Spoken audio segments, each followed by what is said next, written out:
Welcome back to The Groomsman. I'll be your host, Jonathan. Today I'm using a new one. This is Seaforth Roman Spice. This just came out recently on their website. I picked this up on the buy sell trade page because I'm cheap. Very nice. There's a lot of scent notes in here: grapefruit, apple, spring water, jasmine, geranium, frankincense, beechwood, and spice. I looked on the website. There's a couple. They say spice on here, but I think they break it out on the website. So there's like white musk, I think, along with the frankincense, and there's another one on there on the website that I'm forgetting about too. Anyways, doesn't really matter. But I wasn't sure what to expect from it because it's got those really bright, fruity, floral scents on top on the top of the scent list. But then it's it's a spice, Roman spice. So I wasn't sure if it was going to be a spicy scent. I didn't think it would because of these really fruity scents and based on the description. But I was confused on how those were going to play together, the spiciness but honestly it's not very spicy. I guess the Roman spice is more of a colloquialism. Very fruity. It's got that apple and grapefruit right up front, and then followed really closely by the floral notes of geranium and the jasmine. But it's got an overall kind of an aquatic vibe to it from that spring water, wherever that's. I'm not sure what that scent smells like as far as like a scent goes. Obviously spring water is spring water, but it does kind of have an overall aquatic kind of watery vibe to it. If you like aquatics, you probably like this. And then a little bit of a dry woody note, probably from that beechwood. I don't get a lot of the spice. I don't get frankincense. I don't really get maybe a little bit of the white musk kind of tied up with that beechwood, but mostly it's just a very fresh aquatic, a bright aquatic. Those bright fruity scents and the bright floral scents kind of mingle together really well, so it's not like competing with each other. It's just one nice kind of bright scent comprised of the whole lot. But lathers up great. This is in their Highland base, which is their newest base. It's very, very soft base. Lathers really quickly. Got it all lathered up here with my Semouge Owners Club Boar. I like to Boar. I've been using that Badger for a while, and decided I'd mix things up a little bit today. But yeah, the lathered super, super quick. Had no problem incorporating all the soap into the lather. Sometimes with the soft soaps, which is kind of counterintuitive, I find when I press it in the bottom of my bowl and then I go to lather, like the lather kind of built on top of like the soap that you press into the bottom, and then you can't pick up the rest of the soap, and you always end up with a little bit left at the bottom, and that always kind of bugs me. It's a little thing, but it bugs me. But this was not the case with this soap. I was able to quickly incorporate all the soap that I put in the bowl into the lather. And definitely make sure you're keeping an eye on your water increments there. I did use probably a normal amount of water for like a modern soap, which is to say a lot. You could go earlier, but it was pretty thick at the beginning stages, like very nice and creamy like this, but still very thick. And I think I want to make sure you add enough water to make sure you're getting a nice slickness added to it as well. Hadn't shaved in a couple days. I didn't really talk about that before I put the lather on my face, but I'm sure you saw. You can rewind and look. I got whiskers on my face, I promise. For the razor today, I'm using an oldie but a goodie. I don't want to put it back in the case because I loaded it with the blade already, but you'll have to just imagine. The Gillette Aristocrat 1948. Obviously, I'm not using an original blade. There's no blades in that. That's just an empty blade case that I wanted to have for the matching set. This is in like a faux, kind of a pigskin case. It's in pretty good shape. Like one side's got like some kind of damage to it, but it did what it's supposed to do as a case because it kept the razor and everything inside intact, and the razor's in like almost new condition. I've had this for a while, so I think most of the fading has been done on it is from me. There's a little bit of fading on the little post on the edge here, which I think is just from resting in the case. And then you can kind of see right on the edge of the top cap, the lacquer. They used to put a lacquer over the gold plating. The gold plating was really, really thin, and then they would put a lacquer over the top of the gold plating, and it would give it that kind of orangey gold look, which they were going for. And that you can see that lacquer is kind of coming off. It's on both sides like that because that's the part that I'm rubbing constantly against my face when I use it, which is just how it is for those old razors. This is the late model Aristocrat. This is the 48 to 51 model. It's got like the smooth band right here. but the rest of the knurling all matches. The ones previous to this, I think this thicker knurling was also up here on the neck. And there's some other differences. This had the notched blade post here. So you could use, I mean, they kind of made it for like blade or hand-free loading, like the injector razors do, and you would stick your blade cartridge in there and then slide it in. It would hook onto the little knob here.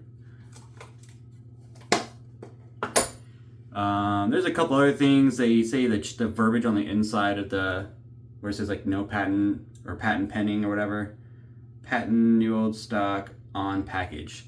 And this one has package written out, and I guess on some versions it just says PKG. It's supposed to be the older versions that have package all written out, and then on this version it was just says PKG, but clearly not all of them, because mine has package written out completely, and yet it is a 4851 because it's got those notches and the knurling. Enough reminiscing. I got it loaded up with the new Voshkod. I haven't used one in a while, and I wanted a smooth shave today, and in my opinion, these 40s era Aristocrats are some of the smoothest out there. It's definitely one of my favorite Gillettes.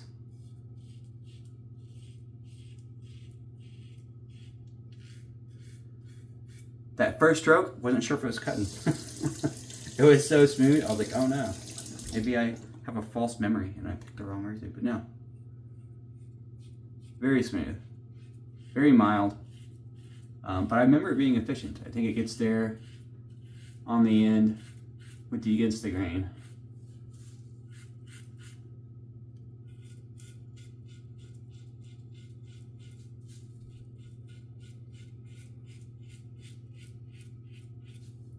I do want to get a one day the new Deluxe Aristocrat, which is the 3-piece. I really like the new Deluxe version in general, or the line. Those are a little harder to find. The new Deluxes are a little harder to find in general because they were kind of made during the Great Depression and everyone was having a hard time and nobody was spending money on razors.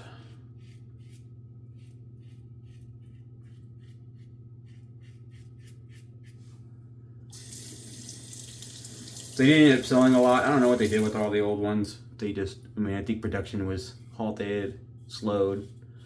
So it was just that those year models didn't get a lot of circulation. So there's not as many out there to find as like, say, the 40s or 50s.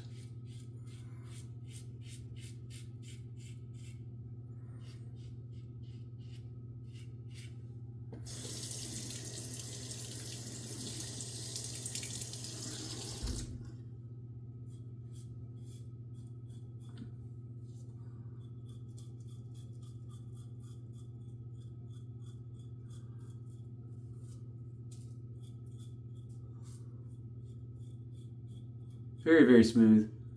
The scent is very light. It's not a very strong scent. I find that too with most aquatics.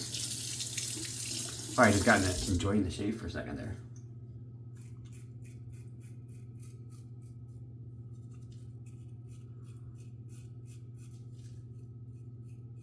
This is definitely one of my favorite vintage Gillettes.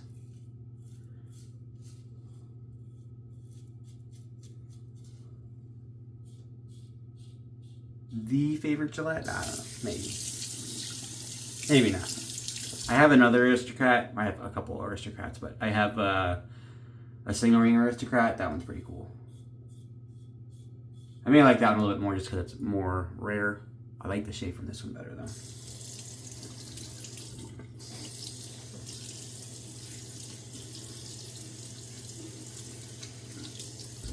I really like the performance of the soap. The Highland base. I like Seaforth in general. I have their Florida France, which is one of my favorites. That's in a different base though. I don't know what he called that one. It was a little harder than this one.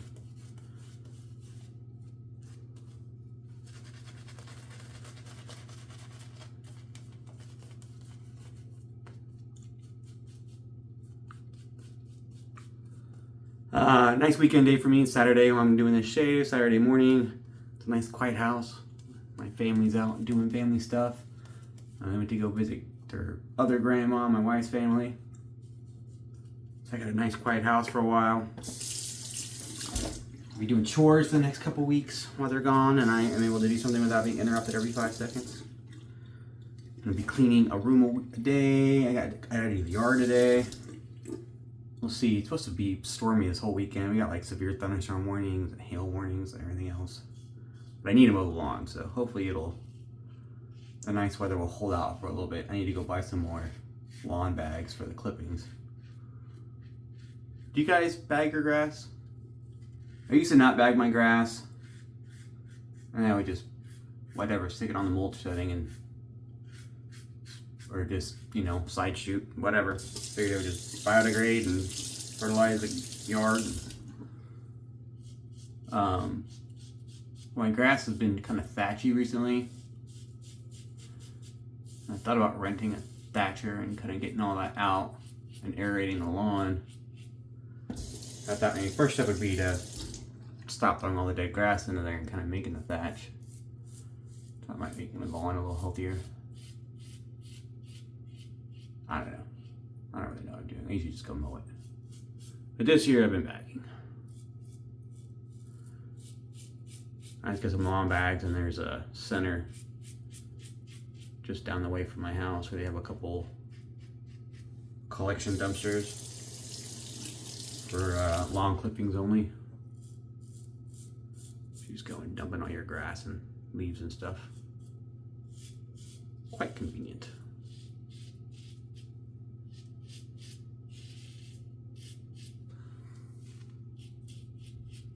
Less convenient because I realized I don't have my truck. I gave my truck to my wife to take on this little trip because she's gonna go get a piece of furniture while she's there visiting family, like a family heirloom type furniture.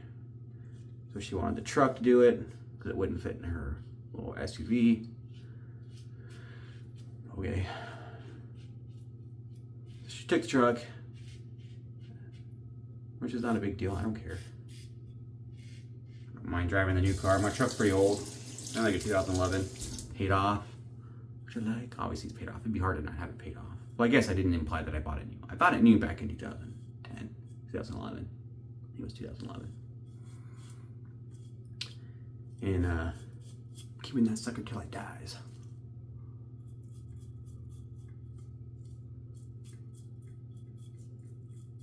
My wife's car is new and expensive and pretty.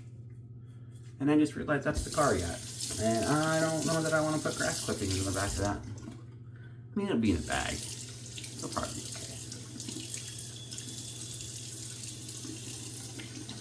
I got rubber bands down. I'll just make sure I tie the bags tight. I can stop far. It'll probably be fine. I'm just overthinking it. Anyway, that's on my Saturday agenda. I had to go clean my daughter's bathroom. I don't know how a 4-year-old and a 6-year-old can be so effing dirty. They're little monsters. I'm gonna go clean up their bathroom later too. I think I might do lawn first and then do the bathroom. I don't know. It doesn't really matter. That's my agenda for the day. And then games. Or I might go get food after that. There's 2 things I want to do. One, I'm going to sit here and play a game and set my butt all day. It's going to be great. Uninterrupted game time. It's not something I really get anymore. Usually I'm competing with my own PlayStation with my kids who are totally into Sackboy right now. And then even when I do kick them off on their PlayStation, they're still bugging me. That's okay though.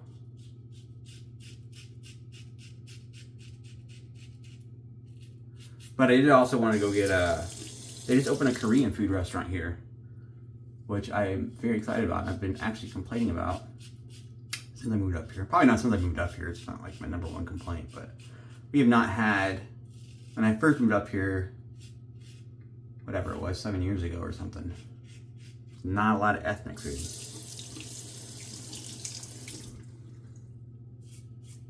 You could only eat so much tater tot casserole. So I was really happy when we started getting some more ethnic food. They had some Mexican restaurants here, but they were like Midwest Mexican food, which is not like real Mexican food. My family on my dad's side is Spanish descent. I grew up with that kind of food.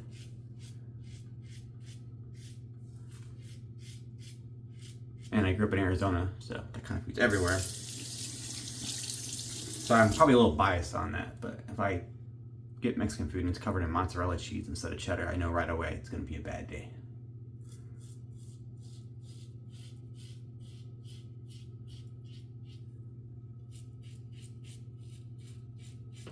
But then we started getting some more.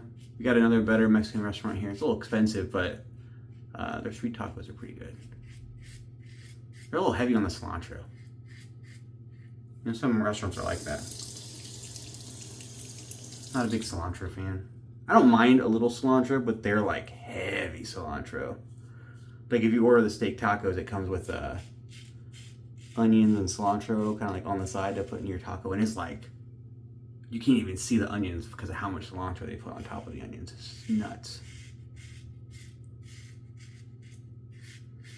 So it's a little too much for me. And they put it in everything. I'm always like, hold the cilantro or light cilantro.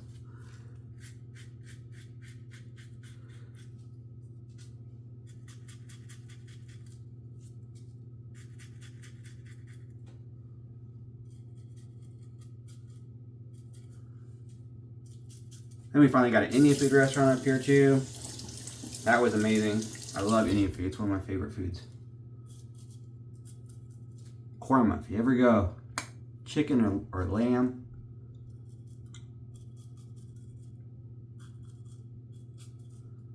Korma is where it's at.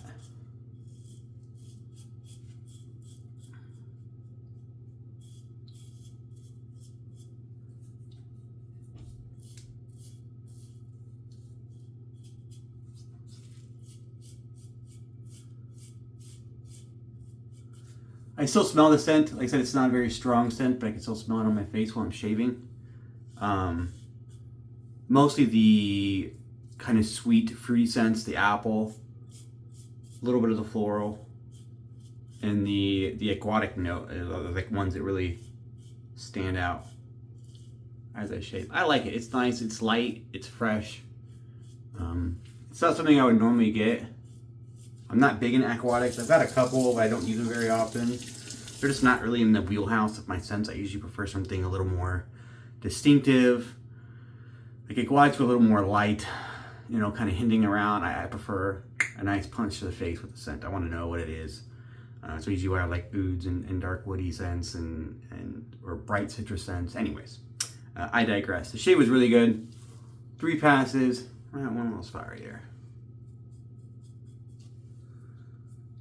It's pretty mild, but still satisfactory shave. I can probably touch up a little bit right there. One little spot right here. I'll get a little touch up in a second off camera. But that's just a little pass. Other than that, BBS. And it's very not blade forward compared to the other Aristocrats or the older Gillettes in general. But still capable of giving a very efficient shave. I really enjoyed it. It's one of my favorite models there, the Gold Aristocrat. I just love the way it looks too. I like the knurling on the handle. It's just distinctive. I like it. Hope you enjoyed it. I'm going to do a little touch up here real quick. I'll be right back for aftershave. Alright, I'm back. Thanks for sticking with me. So, finishing up this shave here with the matching splash. I think I've been thinking about it while I was kind of rinsing off my face and everything. And I think in the end I would call this an aquatic with fruity notes. That's kind of how it feels to me. It's primarily an aquatic scent. Might just be my nose though.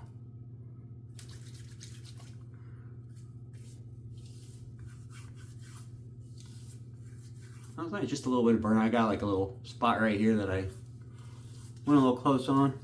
That was it. I was a little worried. I don't know why. I think the apple note's a little bit more up front in the splash.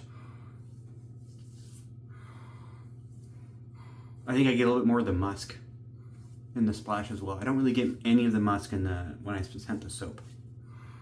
But I get a little bit of that white musk. I like white musk, but I get a little bit of that right here in this scent. And I think it really kicks it up a notch.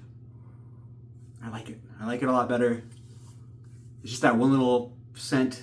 It's not even a difference in the scent note. It's just a little scent difference in the increase of that one scent. Yeah, it's nice. I like it. I'm gonna keep it.